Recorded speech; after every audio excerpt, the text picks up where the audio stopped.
영어는 과연 그렇게 결정적일까요? 굉장히 큰 오해가 있습니다. 이건 전 정말 마음에 많이 걸리고 이제 어디 가든 다 얘기를 하고 싶은데, 근데 요건 그냥 오해가 아니라 완전 틀린 거예요. 그냥 틀렸어요. 문화나 세계관을 오해하고 완전 오역할 정도로 틀린 거예요. 제가 한국에서 살면서 가장 질문 받았다가 답변 드릴 때 버퍼링이 많이 되는 그런 질문이 있어요. 바로 이런 거죠. 영어를 어떻게 하면 배울 수 있을까요? 라는 질문이에요. 여러분이 아실 것 같은데 저는 영어 원어민이기 때문에 그런 거를 직접 한 적이 없는 사람이기 때문에 어떡하지? 라는 그런 생각밖에 안 드는데, 근데 진짜 한국 영어의 어떤 열정이 엄청나더라고요. 이건 진짜 다른 나라랑 비교를 할 수 없는 것 같은데, 그것도 뭐 사교육에 뭐 여러 가지 많은 돈을 쓰긴 하잖아요, 한국에서. 그 중에서 영어에다가 쓰는 게 가장 많다고 하더라고요. 그리고 길 가다가 저 같은 경우 이제 한국어를 배우려고 하고 있을 때 언어 생활이 중요해서 맨날 한국어를 쓰려고 하는데 가끔 한국어를 쓰는데도 돌아오는 얘기가 꼭 영어인 거예요. 그래서 사람들이 쓸 수 있는 기회가 있으면 꼭 써야 된다라는 생각이 굉장히 좀 강하게 주입이 되어 있는 것 같고, 그리고 그냥 길 가다가는 어디 뭐 간판에 메뉴에 여기저기 뭐 브랜드 이름 다 이렇게 영어로 쓰고, 그리고 알바생들도 취업을 하려면 또 거기에 대해 영어를 할 줄 알아야 된다 그러고, 입학에 졸업에 입사에 승진에 이렇게 영어에 대한 굉장히 좀 많은 관심이 있는 것 같아요. 하지만 그러는데도 한국인들이 영어에 대해서 오해를 하고 있는 부분들이 있고, 그 중에서 한 가지 굉장히 큰 오해가 있습니다. 첫 번째 오해, 발음이 좋아야 영어 실력이 좋다라는 생각인데요. 요거는 뭐 왜 그렇게 생각하는지 저도 알아요. 저도 너무나 잘 알 것 같고, 요건 사실 어떤 언어에는 진짜 너무나 맞는 말이 될 수 있을 것 같아요. 한국어 발음이 안 좋으면 상대방이 그건 좀 많이 못 들어봤을 수도 있으니까 알아듣지를 못하고 조금 소통이 힘들 수도 있어요. 그런 언어들이 충분히 많아요. 그러니까 얼마나 다양한 발음의 표현법이랑 이런 거에 노출이 되어 있는지가 좀 중요한 것 같은데, 영어는 과연 발음이 그렇게 결정적일까요? 뭐 물론 완전히 막 다른 말을 하듯이 그렇게 발음을 하고 있으면 안 되겠죠. 기본적인 거는 할 줄 알아야죠. 그런데 원어민처럼 발음을 해야 실력이 좋다? 요거는 오해인 거예요. 왜 오해일까요? 일단 첫 번째, 영어의 어떤 발음이 제일 좋을까요? 어느 걸로 하시겠어요? 미국 발음? 영국 발음? 호주 발음? 근데 그 안에서 또 나누어 보면 엄청나게 다르잖아요. 다양하게 되어 있어요. 그래서 뭔가 한 가지를 한다고 해서 영어 실력이 더 좋게 된다든지 그런 것도 아니고, 그리고 또 두 번째, 대부분의 영어권 국가들은 인구가 굉장히 다양하잖아요. 다문화고 여러 가지 문화들이 섞여 있거나 아니면 원래 다른 언어를 하다가 영어를 하게 된 민족들이 섞여서 생활을 하고 있어요. 그러면 그 언어의 특징을 가지고 와가지고 현지 언어에 녹아버리는 경우가 굉장히 많은데, 발음도 다르고 얘기하는 방법이 다 다른데 그거에 익숙해져 있는 게 영어권이에요. 그러니까 말이 나오는데 어디 지역 발음이 완벽하지 않다라는 이유로 갑자기 실력이 안 좋게 평가되지는 않아요. 이해할 수 있는 수준의 발음이면 끝. 그 이상 그 이하도 아니고 그냥 그 정도면 영어 실력이 충분히 좋은 거예요. 두 번째로 사람들이 굉장히 많이 오해를 하고 있는 부분이 바로 문법이에요. 문법이 맞아야 영어를 잘하는 거다 이렇게 생각을 하는데, 물론 글 쓸 때요, 글 쓸 때 문법이 맞아야겠죠. 하지만 그 문법은 또한 어느 문법으로 하실 거예요? 한 가지의 문법만 있는 것도 아니고 어떤 사람한테 맞는 문법일 수도 있고 또 다른 사람한테 아닐 수도 있어요. 이건 그냥 하는 소리가 아니라 진짜로 영어가 그래요. 그러니까 미국에서는 걔가 뭐 남자인데 걔가 병원에 갔다 이렇게 얘기를 하면 he went to the hospital 이라고 하겠죠. 그런데 호주에서 얘기를 할 때는 he went to hospital 이라고 해요. 그러니까 the의 여부 자체가 달라요. 그러니까 호주 사람들이 he went to hospital, I went to hospital the other day 막 이렇게 얘기를 하는데, 저는 그런 거 들으면 갑자기 이게 고장나요. 그래서 뭐지? 이게 말이 안 되는 문장인데? 아예 이런 거를 이제 쓰거나 말을 하면 미국에서 완전 틀려! 막 이렇게 되는데 호주에서는 너무 그거 너무나 맞는 거예요. 이게 약간 이제 두통이 생길 것 같은. 근데 사람들이 자기 문화, 자기 영어권이 다 서로 다른데 자기 문법이 다르다고 하면 그럼 바로 받아들일 수밖에 없어요. 그래서 문법이 맞아야 된다? 그러면 일단은 맞는 게 뭐냐에 대한 얘기를 먼저 해야 되는 거고, 두 번째, 문법을 다 지키느냐? 말할 때 많이 안 지켜요. 그리고 틀리는 경우도 많아요. 게다가 영어권의 실제 모습이 어떠냐면 누가 영어를 많이 쓰고 있냐를 따져야 되거든요. 근데 보통 우리가 이제 한국어에 대해서 생각을 하면 한국어가 모국어인 사람들, 그리고 나머지 다 외국인이고 배우고 있는 사람들, 이렇게 생각을 할 텐데, 근데 영어는 그것보다 조금 더 복잡해요. 많이 복잡한데 실제로 이제 이런 걸 어떻게 접근을 하냐면 L1, L2, L3 영어를 가르치는 사람들이 쓰는 용어예요. 뭐 1층, 2층 이런 걸 말하는 건 아니고, 그러니까 말하는 사람이 어느 언어부터 시작을 했냐, 그게 L1이에요. 그러니까 모국어가 L1이고 첫 번째 언어, 그리고 제1외국어가 L2가 되는 거고 제2외국어는 L3가 되는 거예요. 언어 교육학을 하시는 분들이 이런 용어를 쓰고 있는데요. 근데 영어권을 보면 원어민이 많을까? 아니면 실제로 이제 외국어로서 영어를 배운 사람이 더 많을까? 지금 후자거든요. 그래서 실제로 L2 스피커가 L1 스피커보다 훨씬 더 많아요. 거의 2배라고 생각을 하시면 되거든요. 그러면은 우리가 영어로 소통을 할 때 빈도로 봤을 때 서로 대화를 하는 사람들이 원어민이 아닌 사람일 가능성이 더 높은 거예요. 그러면 그 안에서 영어가 계속 진화를 하고 뭐 주고받으면서 새로운 표현이 생기고 다듬어지고 이렇게 표현이 되고 뭐 컨텐츠로 만들어지고 공유가 되고 또 주류가 되는 이런 과정을 거치는데 L2의 영향력이 엄청나게 세다라는 얘기예요. 그래서 문법을 완벽하게 지키지 않는 화자의 영어에 대한 영향력이 굉장히 크다 보니까 문법이 맞지 않는 영어를 듣는 경우가 굉장히 많다라고 제가 말씀을 드리고 있어요. 그리고 그거에 대해서 가끔씩 좀 어려울 수도 있지만 상당히 일반적이기 때문에 문법이 완벽해야 영어를 잘한다라는 그런 생각이 사라질 정도로 너무 흔한 일이에요. 실수가 자연스럽게 느껴질 정도로 엄청나게 많이 접한다라는 얘기예요. 그래서 적은 말로라도 자기 의사를 잘 표현을 할 수 있는 게 영어를 잘하는 걸로 인식이 되고 있어요. 그래서 세 번째 오해하는 부분이 나올 수밖에 없는데요. 바로 이제 어려운 말을 해야 영어를 잘한다라는 이런 생각인데요. 굉장히 많은 분들이 어휘에 좀 집착을 하게 되더라고요. 뭔가 고차원적인 표현들을 쓰면 그러면 더 영어를 잘하는 것처럼 보이니까 라틴어, 그리스어 뭐 이런 거 어원을 갖고 있는 용어를 많이 쓰게 돼요. 그런데 그렇게 하면 정말 문장의 모든 말이 다 사자성어인 것처럼 들리거든요. 그게 그렇게 막 자연스럽지가 않아요. 그래서 듣는 사람 입장에서는 뭐 어떻게 이런 말 알지? 라는 생각이 될 수 있지만 그건 썩 좋은 말이 아닌 거죠. 그러니까 그런 칭찬처럼 느껴질지는 모르겠지만 어떻게 그런 말을 다 알아요? 이런 거는 약간 좀 너무 어려운 말로 이렇게 자꾸 얘기를 한다라는 생각을 하고 있는 걸 수도 있어요, 사람들이.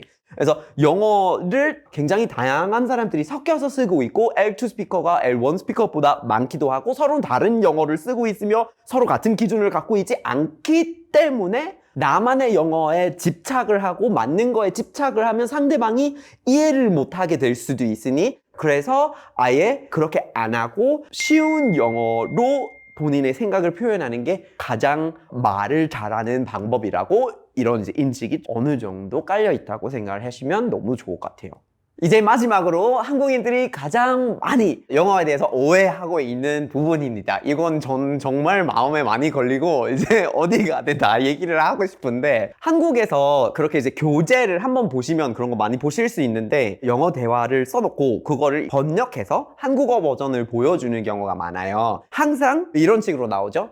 Hi 영희, how are you? 이런 거 나오면 안녕 영희야, 잘 지내? 이런 식으로 이렇게 번역을 하더라고요. 대화 전체를 그렇게 하는 경우가 있어요. 자막을 그렇게 옮기는 경우도 있고 그런 걸 보시면 다 반말로 옮기더라고요. 근데 요거는 한국 사람들이 봤을 때 영어에는 존댓말이 없고 반말밖에 없다라고 생각하기 때문이더라고요. 근데 요건 그냥 오해가 아니라 완전 틀린 거예요. 그냥 틀렸어요. 문화나 세계관을 오해하고 완전 오역할 정도로 틀린 거예요. 설명해 드릴게요. 그래서 서양권에서는 이제 유럽 언어들 있죠. 같은 어족에 속하는 뭐 인도, 유럽 언어들이 있죠. 근데 이런 언어들이 어느 정도 말투 체계가 있어요. 똑같이 반말, 존댓말 이렇게 뭐 나눠서 볼 수는 없지만 그래도 상대를 하는 사람에 따라서 높여서 지칭을 할 건지 낮춰서 지칭을 할 건지 동일하게 지칭을 할 건지 이런 식의 그런 이제 서로 다른 말투의 등급들이 있긴 있어요. 그래서 여러분들이 불어를 배워보시면 튜, 부의 차이가 있고 독일어를 배워보시면 두, 시가 차이가 있고 근데 원래 영어도 you랑 thou가 있어요. 원래 두 가지가 있었어요. 그래서 옛날 그런 셰익스피어나 이런 거 보면 뭐 thou art 블라블라블라 이런 거 나오잖아요. 정말 옛날 얘기예요. 우리가 막 400년 전 얘기를 하고 있어요, 지금. 그래서 thou랑 you의 차이는 둘 다 2인칭인데 thou는 단수예요. thou, 한 명한테 you를 말할 때 thou라고 했었던 거예요. 그리고 you가 2인칭인데 복수예요. 여러 명한테 you 라고 얘기를 했던 거예요. 그런데 시간이 지나면서 요 2인칭이 어떻게 바뀌게 되냐면 you를 높은 사람한테도 단수로 쓰게 됐어요. 그러니까 thou를 아직 단수이지만 you는 다수이면서 높은 사람을 2인칭 단수로 할 때 you로 하게 된 거예요. 요건 어떤 상황이냐면 your majesty라고 이렇게 뭐 귀족이나 왕을 지칭할 때 your majesty, your highness 아니면 교황, your holiness 아니면 대사, your excellency, 뭐 재판장, your honor 뭐 이런 식으로 you를 2인칭 단수로 높임말로 쓰게 됐어요. 근데 you가 이렇게 원래 복수인데 높임이 되면 thou에 대한 느낌이 어떻게 될까요? 사람들 사이에서는 thou가 당연히 you랑 비교가 되겠죠. 높은 사람들한테 you를 하고 있는데 그러면 thou라고 불렀으면 낮춘 거예요. 비교적 높이지 않기로 한 거니까. 그러면 높이지 않기로 하는 상대들은 어떤 상대일까요? 본인이랑 똑같거나 아래에 있다고 생각을 하거나 혹은 굉장히 가까운 관계에 있다고 생각을 하면 그러면 thou가 실제로 시간이 지나면서 낮춤말로 쓰기도 했어요. 그래서 실제로 이제 17세기 한 재판장에서 야, 너 왜 그랬냐 하고 너처럼 튀어나와서 thou라고 얘기를 한 경우가 있고요. 그리고 우리가 신한테 기도를 할 때 thou 막 이렇게 쓰는 경우가 굉장히 많았고요. 그리고 애인한테 얘기를 할 때 thou 그래서 가까우니까 그래서 높이는 필요가 없는 굉장히 가깝거나 나보다 아래에 있을 때 thou를 쓰게 됐어요. 자, 그러면 요건 언제쯤 얘기를 하고 있을까요? 우리가 17세기 얘기를 하고 있어요. 17세기에서 18세기 이렇게 넘어가고 또 19세기로 넘어가면은 그러면 어떤 현상들이 일어나기 시작했을까요? 산업화가 있잖아요. 산업화가 어디서 주로 먼저